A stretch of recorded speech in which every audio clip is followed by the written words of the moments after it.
Ustadz, haruskah saya minta maaf kepada bekas tunangan saya?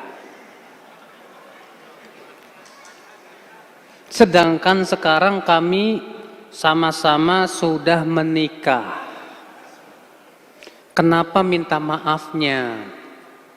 Kalau dulu pernah nyakitin hati dia, ya wajib minta maaf.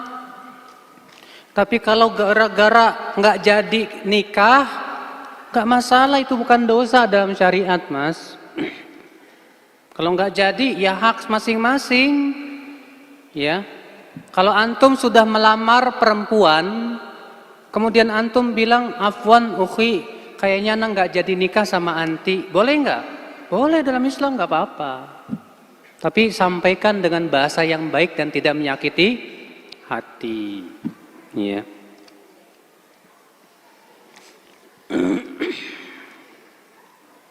Bagaimana jika kita melihat saudara kita menasihati orang lain dengan nasihat yang kurang tepat?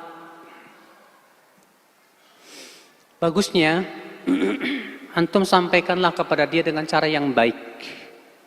Bagaimana tata cara memberikan nasihat yang tepat itu?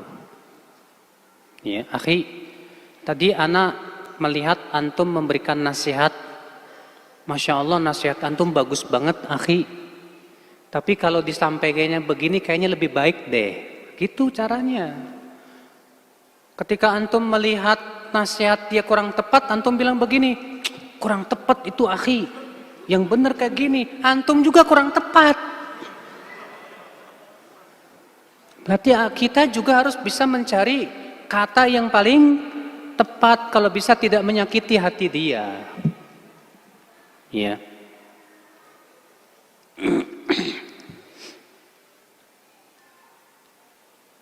Menjawab salam wajib. Lalu bagaimana menjawab salam ketika sholat? Ada sebuah hadis diriwayatkan oleh Abu Daud dalam sunannya, dan hadis itu sahih. Rasulullah SAW sedang sholat di Masjid Quba. Rasulullah SAW sedang sholat di mana? Di Masjid Quba. Lalu masuklah beberapa sahabat Nabi dan mereka mengucapkan salam, Assalamualaikum. Maka Rasulullah menjawabnya begini. Ya, sedang sholat, Rasulullah menjawabnya begini. Bagian bawahnya ke bawah, punggungnya ke atas. Begini. Jadi kalau lagi sholat, Assalamualaikum. Walaupun orang yang nggak lihat, nggak masalah. Yang penting ucapkan salam, jawab salam begitu. Itu yang dicontohkan Rasulullah SAW.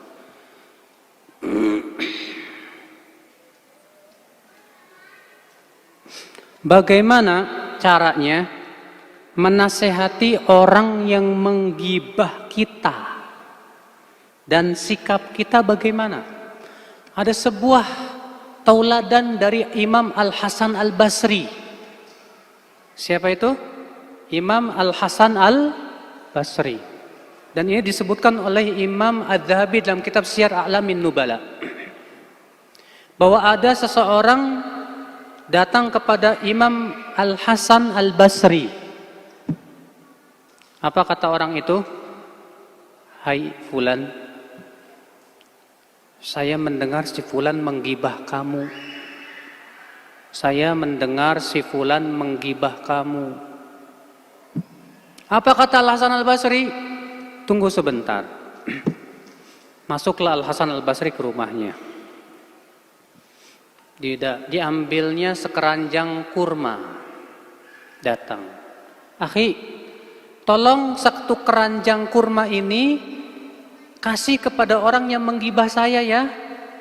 Dan ucapkan kepada dia syukron, terima kasih. Masya Allah. Kalau antum digibahin, gituin aja pak. Misalnya antum dengar si fulan menggibah antum, kirimin duit 100.000. Tulisin di situ, jazakallahu khairan. Terima kasih ya. Kenapa? Karena orang yang menggibahi kita itu hakikatnya dia sudah memberikan pahalanya ke kita. tanpa kita beramal. Dia yang rugi.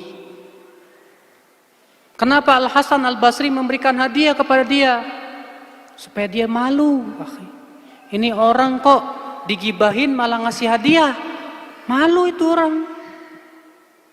Nah itu, ini tauladan kita nih Pak. Kalau antum bisa begitu caranya, bagus Pak. Kalau ada orang yang menggibahi, kasih duit. Tapi jangan sampai, saya gibahin biar dikasih duit lagi. Ya jangan.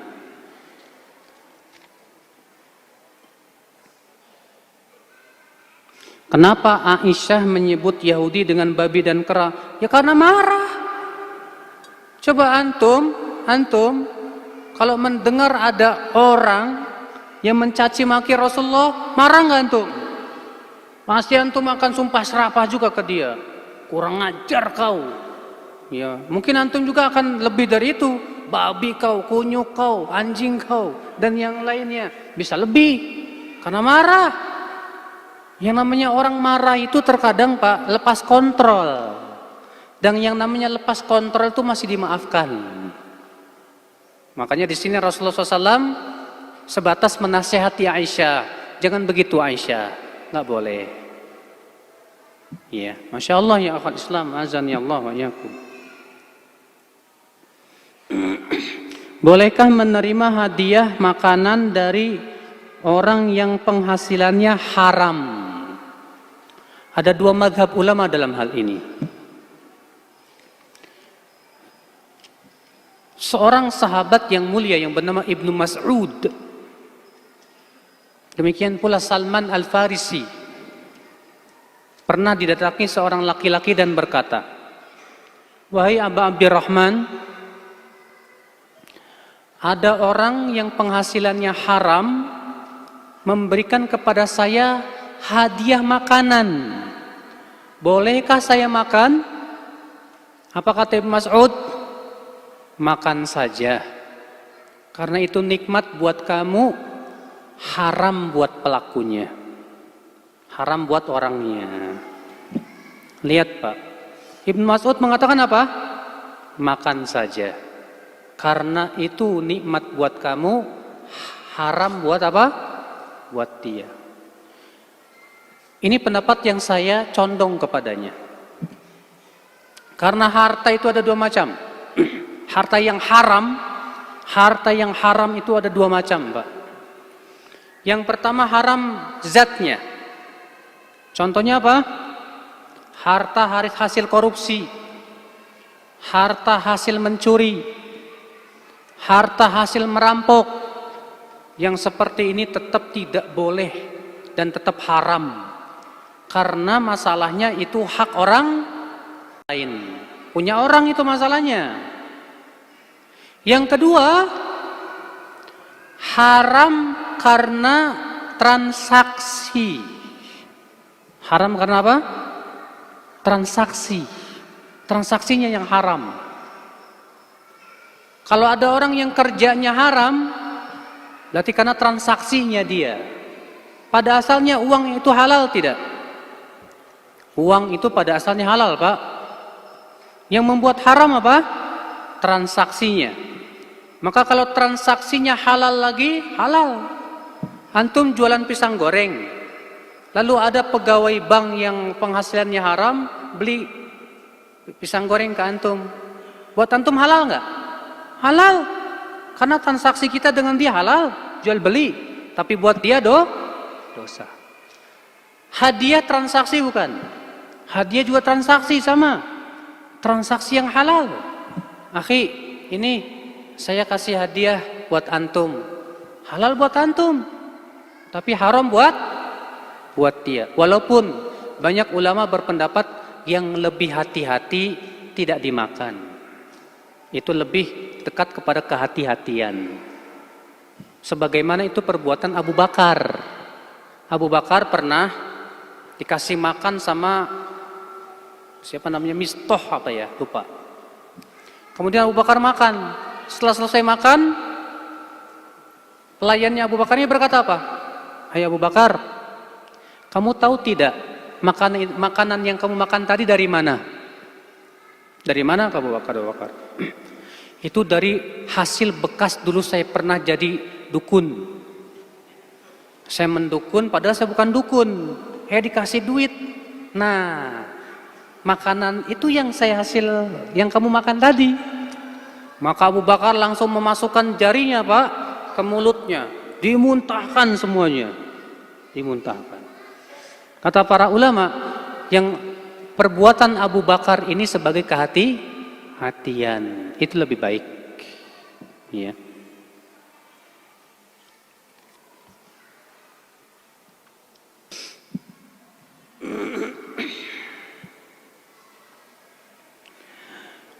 Mau tanya, jika seorang teman memutuskan tali ukhuwah, padahal teman si B yang satunya sudah minta maaf, malah si A kayak dendam, suka nyindir terang-terangan di Facebook. Apakah sifat si A ini termasuk sombong atau dengki? Ini sifat buruk. Orang udah minta maaf, masih aja disindir-sindir, dijelek-jelekin. Ya Allah, ya Rabbi. Iya. Bisa jadi si B jauh lebih baik di sisi Allah daripada si A. Akhi, seorang muslim itu jiwanya pemaaf. Pemaaf dia. Makanya Allah mengatakan apa? Wa anta'fu khairul lakum. Kamu memberi maaf itu lebih baik buat kamu. Memberi maaf. Antum tahu tidak Pak? Abu Bakar punya saudara namanya Mistah. Mistah ini selalu dibiayai terus sama Abu Bakar. Dibiayai, dikasih makan. Mistah ikut-ikutan menuduh Aisyah dengan zina. Dalam kisah ifk yang masyhur. Yang waktu itu Aisyah dituduh berzina dengan seorang laki-laki. Mistah ikut-ikutan membesar-besarkan tuduhan itu. Maka Allah pun turunkan ayat mensucikan Aisyah dari tuduhan. Apa kata Abu Bakar kepada Mistah? Demi Allah, aku akan hentikan bantuanku untukmu. Aku tidak akan pernah kasih lagi apa-apa sama kamu. Rupanya apa Pak? Allah turunkan ayat lagi menegur Abu Bakar. Apa kata Allah? Ala tuhibbuna ayyaghfirallahu lakum? Tidakkah kalian suka Allah mengampuni dosamu? Apa kata Abu Bakar? Bala ya Rasulullah, aku suka Allah mengampuni dosaku. Kalau begitu aku akan kembali memberikan makan kepada Mistah. Masya Allah Pak. Padahal bagaimana Mistah sudah dikasih makan sama Bakar, udah gitu nyakitin anaknya Aisyah dengan membesar-besarkan tuduhan zina kepada Aisyah. Yang Rasulullah sampai-sampai mau mentalak Aisyah gara-gara itu. Sakit hati banget Aisyah. Aisyah juga, Abu Bakar juga sakit hati banget anaknya digituin. Tapi lihat bagaimana Allah memberikan adab kepada Abu Bakar. Supaya Abu Bakar memaafkan dia dan tetap memberikan makan kepada dia. Masya Allah. Agungnya, indahnya akhlak Islam tuh Pak. Iya, pemaaflah Anda, pemaaflah. Kalau kita memaafkan orang, Allah pun maafkan kita insya Allah. Karena balasan itu sesuai dengan jenis perbuatan insya Allah. Iya.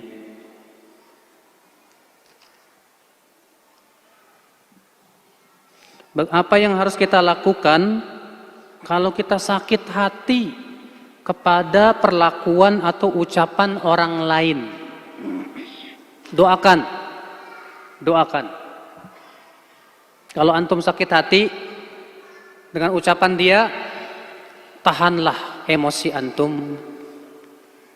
Walaupun sebetulnya kalau membalas boleh dalam Islam boleh. Membalas yang semisal boleh, gak apa-apa. Dibolehkan dalam Islam. Tapi yang lebih baik apa? Jangan dibalas. Jangan apa? Jangan dibalas. Dengarkan hadis yang dikeluarkan oleh Imam Ahmad dalam musnadnya, Tabrani, bahwa Rasulullah SAW bersabda begini, wa inimru'un syatamaka wa ayyaraka bi amrin huwa fika fala tu'ayyirhu bi amrin ta'lamu fih wa da'wa balahu alaih.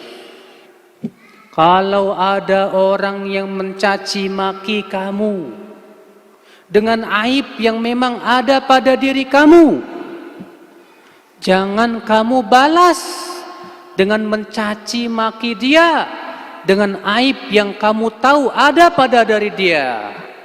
Biarkan dosanya untuk dia.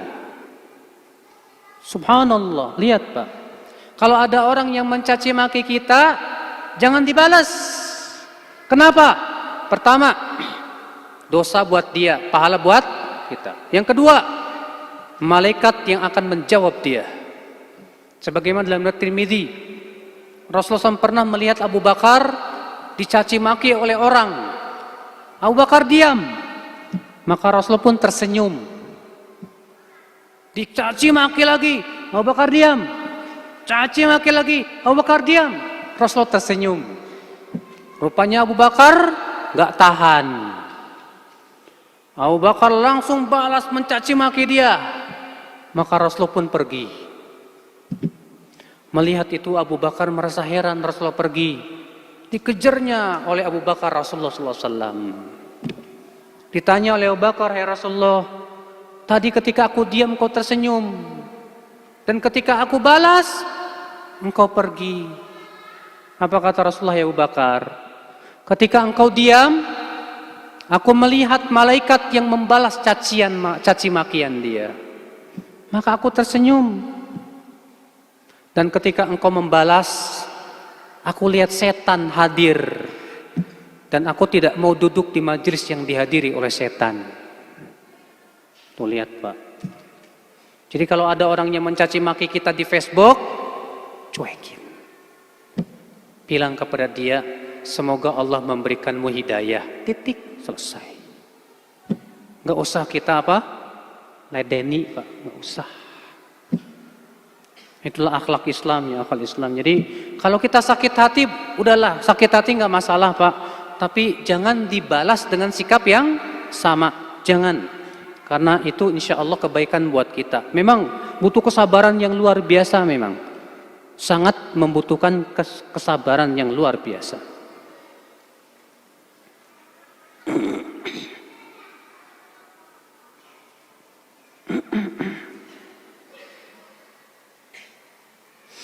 Apabila kita berada dalam kumpulan teman-teman yang bisa dibilang jauh dari agama, dan ketika ia melakukan kesalahan, kita malu untuk mengingatkan. Jadi saya diam saja dan malah menghindar. Bagaimana Ustadz, apa saya berdosa? Kalau antum diam saja dan tidak pergi, antum statusnya setan bisu. Itu kata para ulama.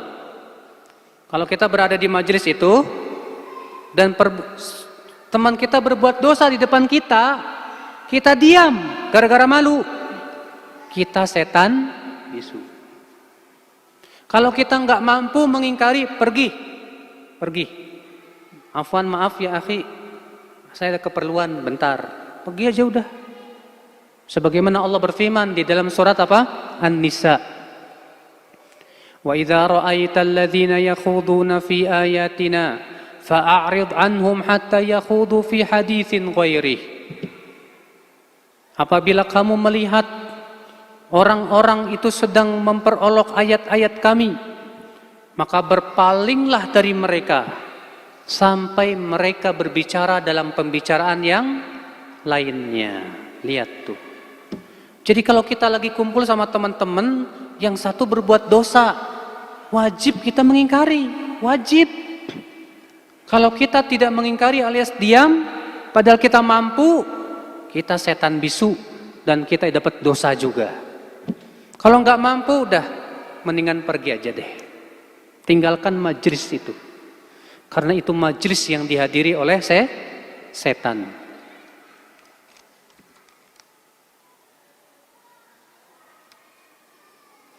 Ustaz, apabila ada non-muhrim, wanita nih, wanita yang bukan muhrim, yang benar mahram, bukan muhrim, Pak.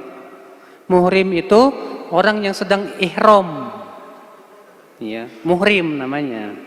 Yang benar mahram, ya. Kalau ada wanita bukan mahram memberi salam lewat SMS atau sosmed, apa harus dijawab salamnya? Tergantung. Kalau tidak menimbulkan fitnah, jawab. Tapi kalau khawatir menimbulkan fitnah, jangan dijawab. Misalnya ada perempuan ganjen sama antum. Assalamualaikum akhi. Waduh. Fitnah nih, fitnah.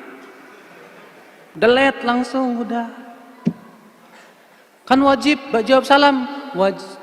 Jawabnya pakai ucapannya aja. Waalaikumsalam warahmatullah. Udah. Ya. Makanya kata para ulama berbicara, apa hukumnya mengucapkan salam kalau kita bertemu dengan perempuan di jalan? Kata para ulama, kalau tidak khawatir fitnah, ucapkan assalamualaikum. Tapi kalau khawatir fitnah, jangan. Antum di jalan ketemu akhwat, cantik nih akhwat. Assalamualaikum ukhti. Modus. Nggak boleh. Fitnah buat antum. Iya. Nah ini kan bukannya hak muslim atas muslim. Betul. Mengucapkan salam itu penting. Tapi kata para ulama apa? Menolak mafsadah lebih didahulukan daripada mendatangkan maslahat. Sementara kalau kita ucapkan salam fitnah buat hati saya, waduh bahaya nih, bahaya. Iya.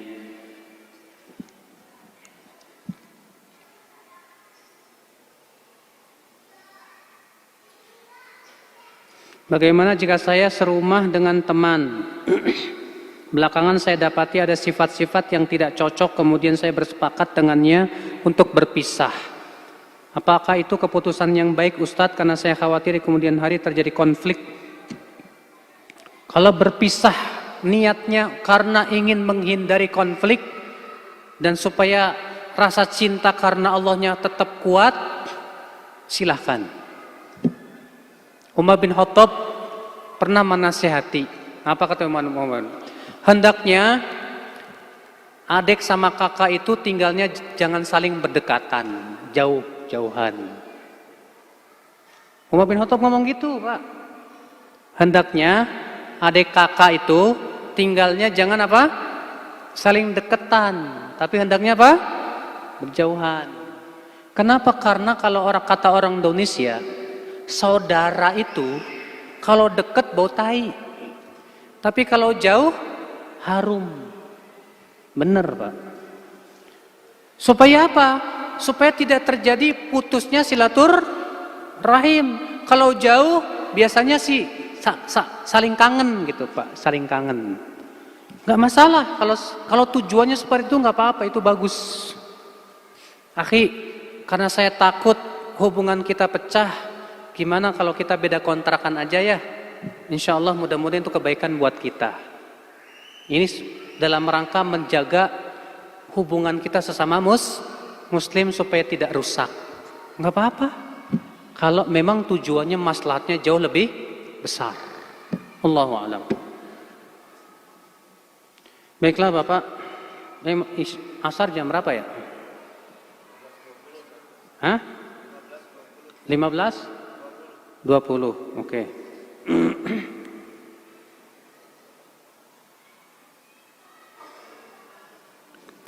Bagaimana mengingatkan kesalahan sesama muslim tetapi kepada wanita yang bukan mahram?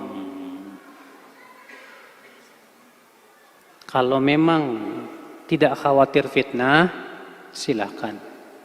Tapi kalau khawatir fitnah, carilah jalan lain. Cari jalan. Kalau antum punya istri, suruh istrinya aja. Ya. Di antara kita, Pak, banyak orang yang merasa dirinya pede. Insya Allah saya nggak bakalan terfitnah. Nggak boleh seperti itu. Dari mana antum yakin tahu bahwa antum nggak bakalan terfitnah? Banyak orang yang merasa dirinya nggak terfitnah, ternyata terfitnah. Hati-hati, fitnah wanita itu fitnah paling berat buat laki-laki. Kata Rasulullah SAW apa? Ma taraktu ba'di fitnatan hiya adarru ala rijali minan nisa. Tidaklah aku tinggalkan fitnah yang paling berat buat laki-laki dari wanita. Wanita itu fitnah paling berat buat laki-laki. Ya, maka dari itu akhi, hati-hati. Jangan kita terlalu bermudah-mudahan dengan perempuan, jangan. Ya. Harus tegas sama perempuan tuh. Apalagi nih yang masih jomblo-jomblo nih, jomblo-jomblo nih. Ya. Antum harus tegas sama perempuan. Jangan antum senyum-senyum di depan perempuan. Nanti perempuannya senang sama antum, bahaya. Kecuali kalau antum sudah berani nikah. Kalau antum senang sama akhwat, udah langsung datang ke rumahnya. Bilang ke bapaknya, Pak, saya senang sama anak bapak, mau ngelamar, gitu. Ya. Nah ini akal Islam, azanillah. Ya. Baiklah, saya kira cukup sampai di sini. Mudah-mudahan apa yang saya sampaikan bermanfaat.